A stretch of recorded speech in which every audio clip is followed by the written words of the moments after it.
Welcome back. It is Wednesday, and you know what that means. We do a little mental health minute. And because we are in the month of mental health awareness, I had to bring someone back to the space that I truly love and admire. And that person, of course, is Daisy Rios, Miss Daisy Rios, the therapist from Chicago, as I always represent and bring to the space. And because we are in the mental health awareness month, I wanted to bring Miss Daisy back to get our month started. And we did a segment on grief and we did a segment on anxiety. And in that segment, Ms. Daisy, I felt like scratched the surface, gave a lot of great gems. So thank you to all the folks who sent out messages and comments about that segment. But again, what I wanted to do was do a little part two of anxiety and allow Ms. Daisy to break it down a little more for us. And that might pour into a little bit of childhood trauma in this conversation, a little anxiety leaning into that childhood trauma. But of course, I'm going to let Ms. Daisy lead us into that venture. So, Ms. Daisy, thank you again for being on the platform. As you know, I got mad love for you. And who else better than to bring to the space to start our week off from mental health awareness? So, you know the topic. This is something I know that you love to speak about. So, what you got for us today? Yeah, thank you for having me. It's really an honor to be here and really put the work in for awareness and especially, with May being Mental Health Month, this week that we're going into is Adolescent Mental Health Week. And, we are in a youth mental health crisis right now. And I don't know if a lot of people realize that, but our youth are struggling. And the awareness around mental health as parents, as grandparents is so important in being able to support our kids and the younger generations in the journey and the experiences that they're going through right now.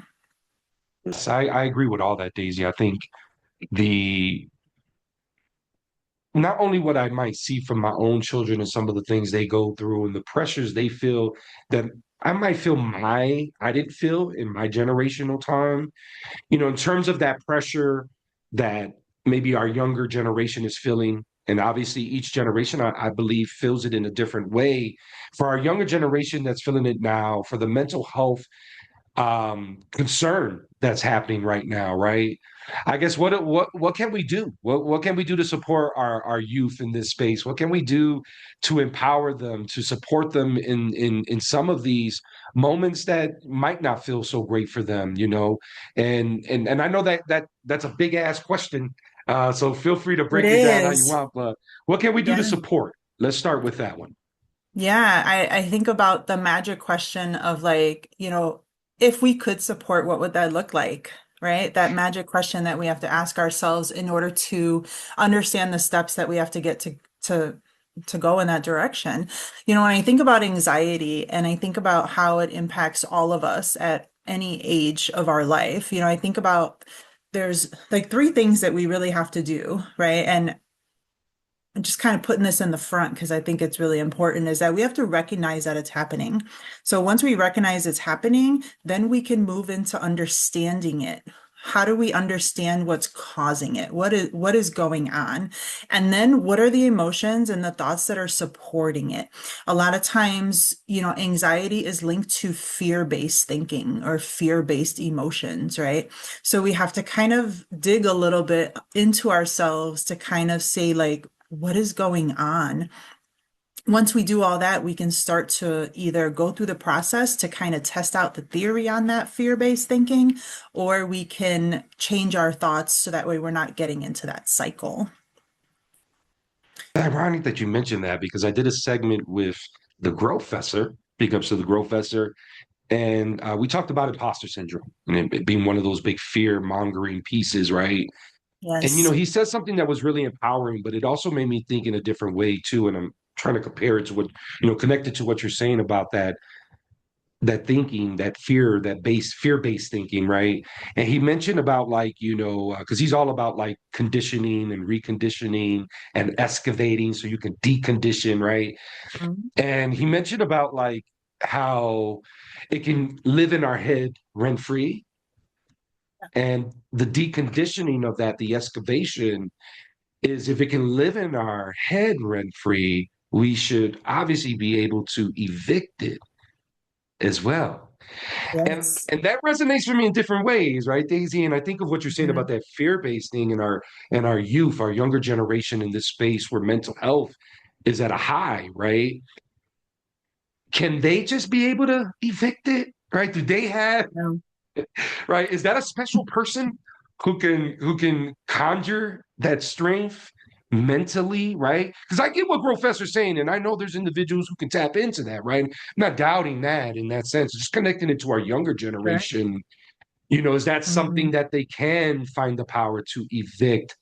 And that's a double question, right? By themselves or with someone, a therapist, someone in that space who can support them in that journey.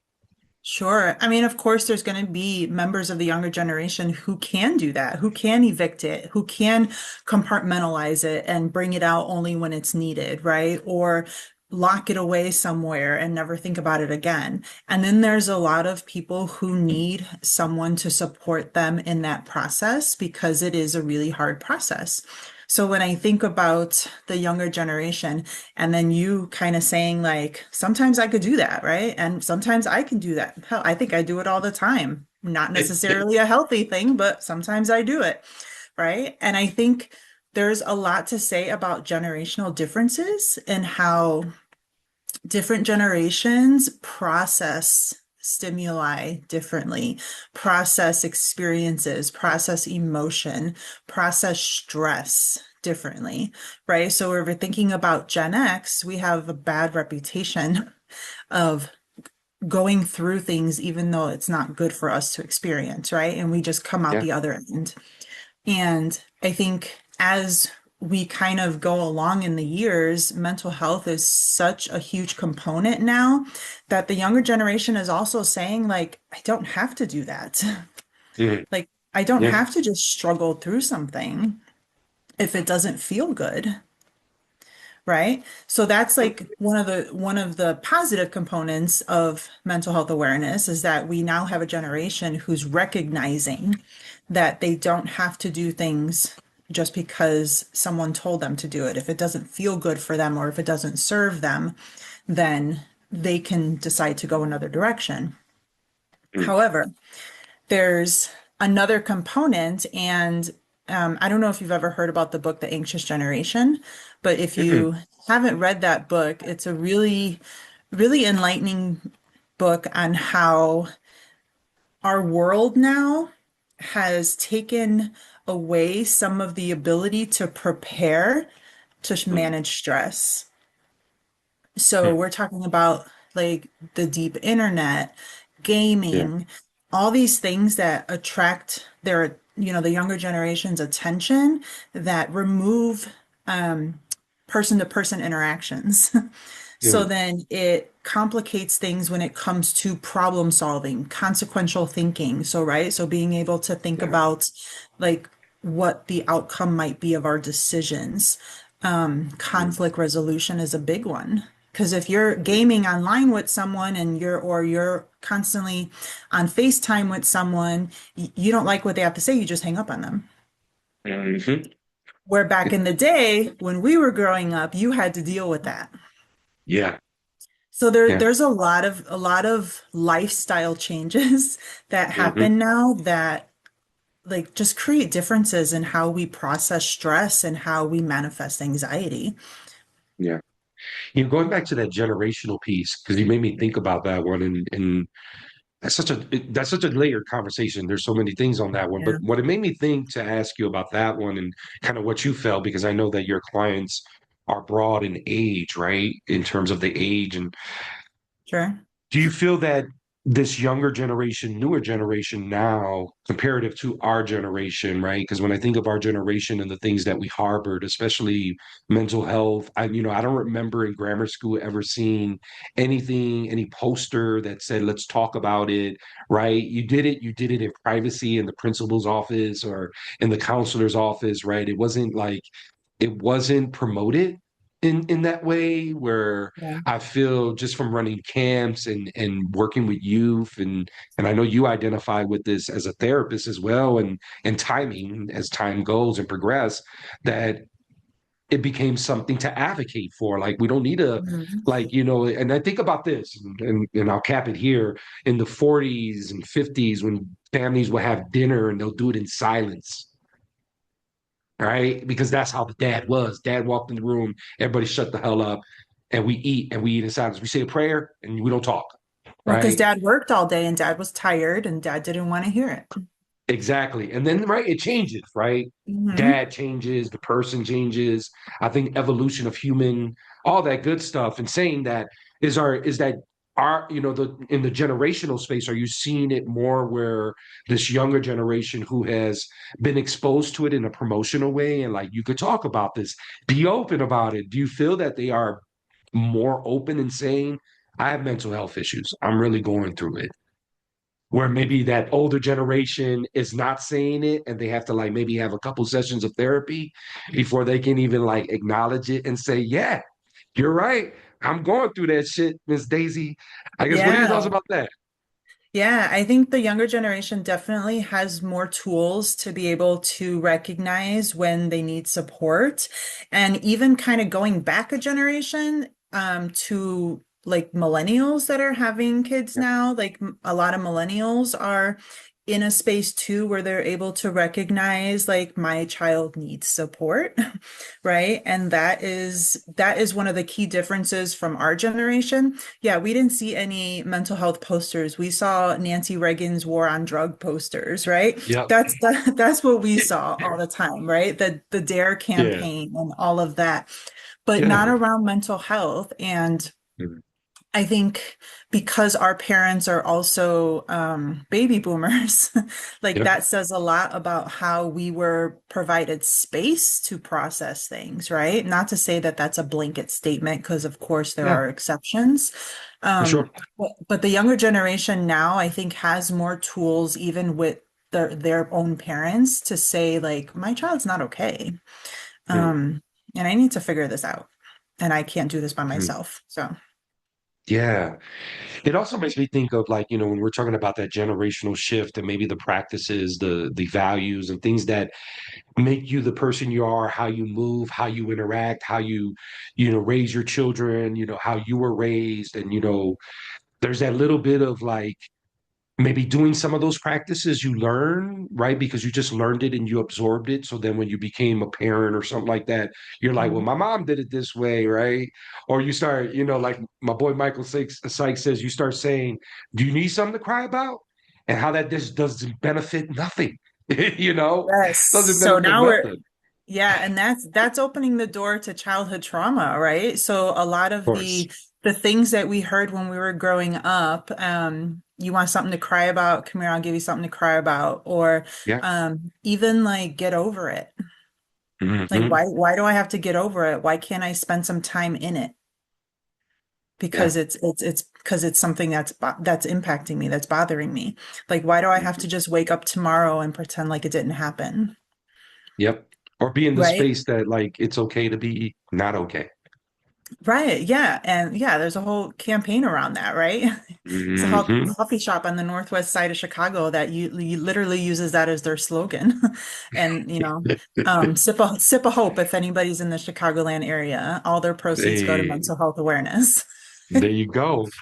Well, But you said it leans into that childhood trauma, right? In terms of like absolutely. the question I proposed to you.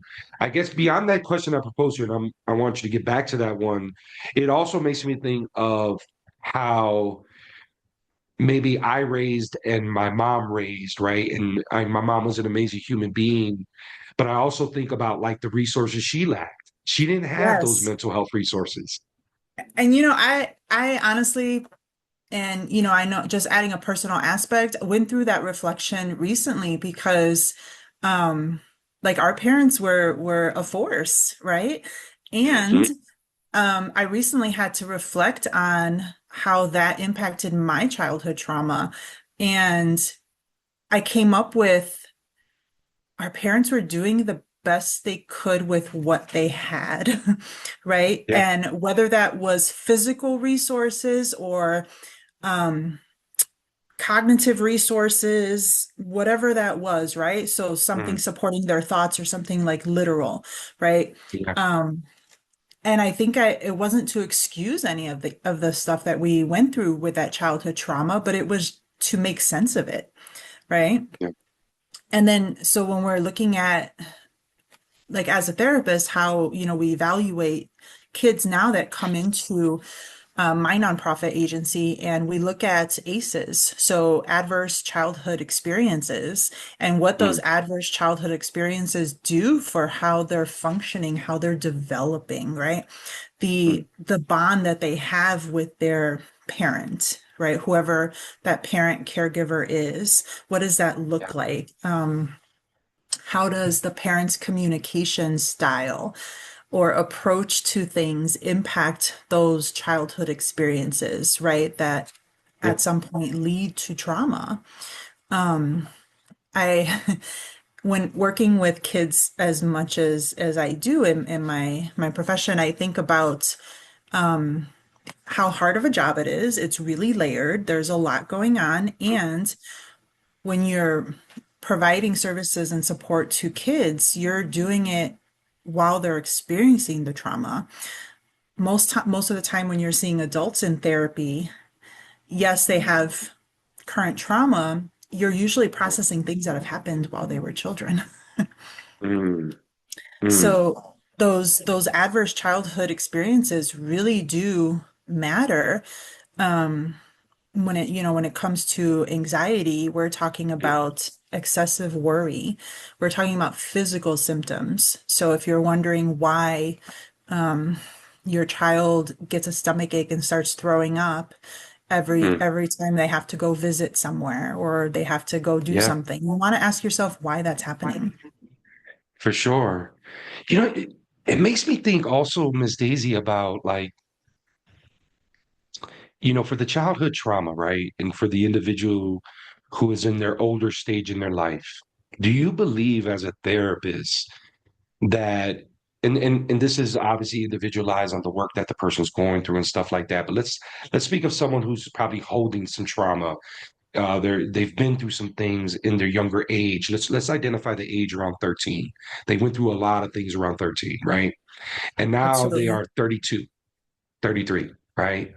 Do you believe as a therapist sometimes the things that they go through in that age bracket, 33, 32 age, that they handle it and take it in as that 13-year-old? Meaning Yes. some things that, right, because that trauma, and it might be something that reminds them of that 13-year-old of what they went through, right? And it Yes. brings them Mhm. back to that place.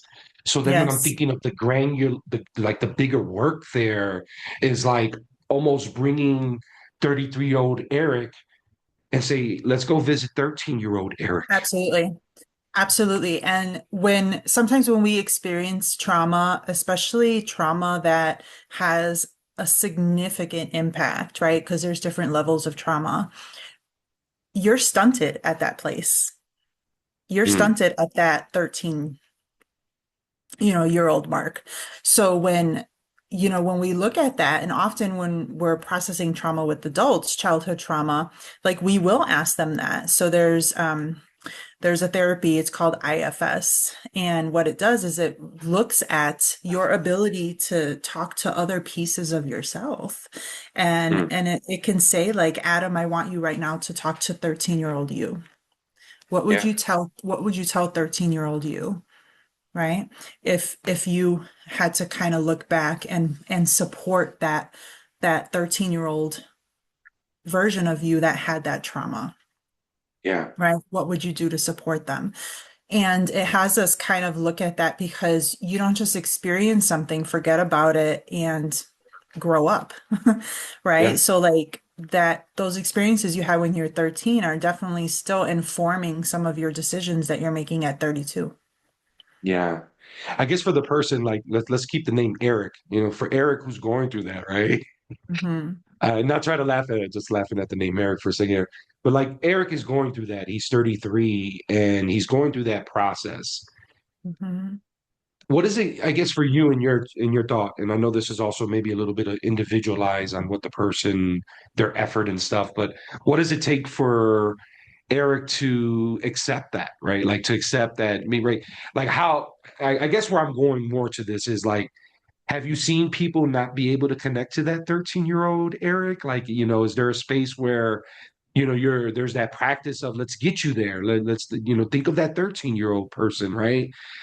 I guess, have you seen it where that person is unable to go to that 13-year-old person? Maybe there's a block there or Sure. something else that's going on. Or maybe, this makes me think even more, maybe the wound is so big that it was blocked up, like the hole's covered up. And it's almost a space of like out of sight, out of mind, removed from my life because it's completely blocked. I almost think of the miners who like, you know, cover up a Yes. mine hole because it's dangerous, right? And they're like, don't go Yeah. in there, it's dangerous, let's blow it up so no one walks in it, kind of deal. You get where I'm going with this, Miss Daisy? Yeah, and I would say that it's going to be a slow process, right? And we're going to have to look at that fear-based thinking brick by brick. Mm, So instead of entering that space for Eric all at once, we enter that space very slowly and very softly. And we do it at a pace where that fear-based thinking doesn't take over. Right. So you process little things with Eric and, eventually that brick wall comes out and we can start to yeah, like turn on the little flashlight and peek in and see what's inside.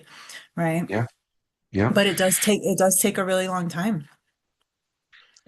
So, and yeah, and obviously everything has a process, right? And especially in that space of identifying some of those wounds, and especially if they're in a young, we said 13, and I know you know this better than me. There's some can identify it at 4 or 5, right, at a younger age, where Mhm. they can't like comprehend the full developmental piece of it. And in saying that, because I know, like, we can go. I feel like we need a few segments on childhood trauma because there's so many layers to it, right? There's the older age of it and the reflecting backward. And then I think as a youngins, we're always told, like, especially in our generation, like your future, what do you want to be in your future?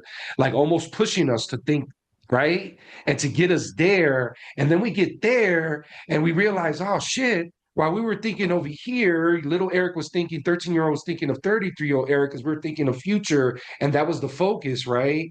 There was also a little saying like by the time you're 18, you get your ass out this house. Right. There was all these things that spoke to get to 33-year-old Eric. And then 13-year-old Eric gets to 33-year-old Eric, but still like holding on to those 13-year-old things. And obviously what you're saying about like the process and the time it takes, completely agree. And I know that I live in that. There's childhood trauma I go through, right? I want to bounce somewhere else though, because you said something about like your own personal piece, and I mentioned my mom and some of the resources she lacked, right? And we think of maybe even her. I think of even maybe some of my mom's own childhood trauma that she never got to unpack. She just had to accept it and bury it deep. And I think it appeared in my mom's life in her 40s and 50s, right? And she struggled deciphering it. If we look at the stages of life and what the, I won't say older because we're like getting there, but Yeah, yeah. the like the retirement age, so to speak, Yep. right? The like 60 to 70 age, right? There's a lot of despair that starts to happen. And in that despair is a lot of like reflecting and having those things now come up for them where they didn't have time to process any of that before. And now it's starting to look very different and they're starting to see how it's impacted their ability to live their life how they wanted to live it, right?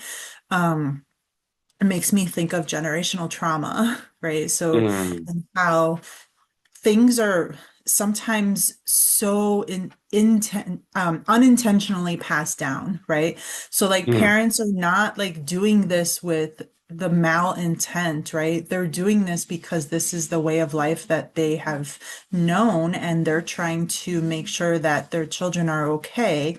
mm. And in the process, they don't realize that they're actually putting harm on them, right? So it's very unintentional. Um, And we talk about emotional intelligence. We can do a whole thing on that, right? And how emotional Mhm. intelligence plays a role in how that trauma is passed from one generation to the other. Um, but the our youth now, I'm really thankful that our youth now are so aware of what is happening to them, right? So like Mhm. 13-year-old Eric would be able to go to a school counselor or Yeah. something and say like, I don't feel good today and I'm not sure Mhm. why. Can you like help me talk it out, right? Yeah.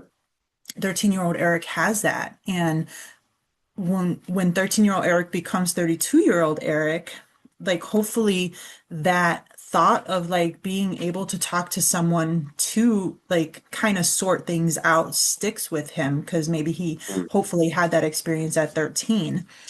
If not, there could be lasting effects on that, right? So we're talking about behavioral changes. We're talking about his impact to really like understand his sense of safety, not only in his Mhm. external environment, but his internal environment. Yeah. And anything can really cause this. When we talk about generational trauma, like we talk about family and how a lot of things happen in families that are not okay. Mhm. And yet they keep happening, right? Yeah. And, I think a simple conversation with kids can help them understand like how to support themselves in those moments too. I think with kids and parents, like if parents are only talking to their kids when they want them to do something or they're telling them they did something wrong, then you're unintentionally creating some of these adverse childhood experiences, right? I encourage parents talk to your kids at any random time, right? Yeah. Ask them how school was. You might get it's fine, right? But at least Mhm. you asked. At least you asked the question. Right? Sure.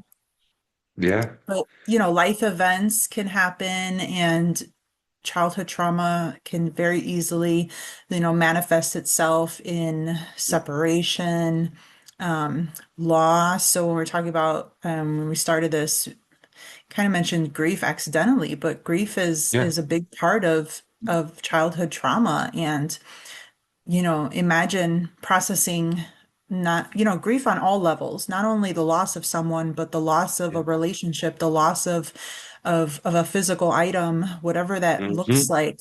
And the difficulty that it takes an adult to process it, imagine a child, right? Yeah. And we all know children are, they're very forgiving, right? They're the most, Yes, they are. depending on what age too, Mhm. I start seeing kids at the age of 6 and they're the most honest people you will meet sometimes. Mhm. And that's very, very refreshing, right? Because they'll Yeah. let you know exactly what's going on without knowing what's going on. Yeah. Ah, you said a lot there, and I'm just like unpacking it, and I'm still unpacking like the pieces of our moms that we're talking about, and some of that Hmm. generational trauma they went through, right? And that slippery slope. It's such a slippery slope of like being oblivious, trying to do the best as a parent, not having the resources, and still like putting things in place that might affect your child later on in life, but you're not realizing it, right? Because you're just like parenting. And then I think of like, what we started with, and speaking of anxiety and the fear-based things that, I feel human beings go through in general. Obviously, our younger generation goes through it. And as I speak to different older folks, different other generations and age groups, um, that fear of just kind of like whether it's the fear of not taking the leap because the anxiety is so immense that it's like almost chopping off their feet a little bit so they can't move even though they know what's best, right? And I hear that across the board as I talk to different people, right? Right. And I might hear it more over here than over here on that age board. But I guess in saying that, and at the end of, we're getting at the end of our segment here, Ms. Daisy, and I know we're talking about anxiety. We led into like childhood trauma. And you said so much that I'm gonna be unpacking when we disconnect from this conversation because it's making me think of so many things. And I think the beautiful thing about conversations like this, and maybe some of the moments that I might have like, and it's not a lot of them, but might have judged my mom for some of her movement. Hey, I'm 100% in that space also. And it's I think because we've been able to go into spaces where we can learn about mental health, learn about childhood trauma, learn about Yeah. generational impact, right? We're able to kind of like make sense of it a little bit and say, this goes here, that goes there, but because this is here, then this is there, and kind of like do that mental gymnastics that um, they were just trying to survive through. Hmm. Yeah. And it just makes me, one gives me more gratitude for my mother, but also just makes me reflect on some of those moments of where she was at. And even in that older life where I'm a grown man now, I don't live with her, right? She lives on her own. And she was still just, like I said, she was still struggling with deciphering what was going on, right? And it's just, I feel like her suitcases were locked. There was no unpacking. It was like she'll take one lock out, and there was another lock. It was like the little lock, the medium lock, the large lock. Intimidating. It It's is. it's intimidating. I mean, it's intimidating for I think anybody at any level, right? I mean, I think Hmm. you have your small percentage of people that are just like, yes, I want to tackle this. Let's go. Let's Yeah. open the suitcase. Let's dump it out, right? Yeah. Um, that's not everybody though. Yeah. Well, at the end of each segment that we do a little one-two tangible resources. And Mm. this was a beautiful conversation. So, as usual, I appreciate you, Miss Daisy. You always dropping gems, especially in this is your home, Mental Health Minute. This is your space. You helped created it with me. I guess what is the one, two tangible resources on this beautiful conversation we've had? And I know there's so much more to have in terms of this conversation. And before we recorded, we talked about having a part two, part three, like having some other conversations, bringing some other folks in Yeah. to decipher this with us. But I guess what Yeah. is the one, two tangible resources from you to our audience on this conversation for this mental health minute segment? Sure. Yeah. I think a 1-2 also to what you just said, learning in community is one of the best ways we can learn about ourselves and about each other. And, the cycle of anxiety, it functions in a way that supports that fear-based thinking, right? And it lets us keep that suitcase closed. So we look at the anxiety, it leads to avoidance, which gives us temporary relief. And at some point, it circles back around and it hits us in the behind and it wants to kind of make us feel again. But I think I want to go back to the very beginning of our conversation where I say, you know, recognize it's happening. Once you recognize it, try to understand it, figure out what emotions are supporting it. Once you could do those three things, then you could start making changes to support yourself in a way that feels better. I love it. Love it. And I think part of why I wanted to have this conversation again and be able to chop it up with you is I take advantage of the tangible resources as well. And I think that this conversation really opened my purview on some things that I wasn't looking at. So, as usual, Miss Daisy, I appreciate you. Appreciate the gems that you are dropping. We're going to bring Miss Daisy back sometime in May to get some more gems from Miss Daisy. And of course, now we do our minute that we give you at the end of the segment. So, at the end of the segment, there will be a minute for you to take your mental health minute. And as you know, that's what this mental health minute segment is all about. Besides giving you some beautiful gems from our different guests, it's also to remind you to take a minute for yourself. Sometimes that's all you need. And you can transform that minute to 10 minutes, an hour, but start with a minute. And in that minute, love yourself. Do the things you need to do for yourself. Give yourself a reminder, press a reset. Whatever it is you need to do for that 1 minute, it belongs to you. So you know what my last words are, and especially for this month, who's helping you heal, y'all? Peace.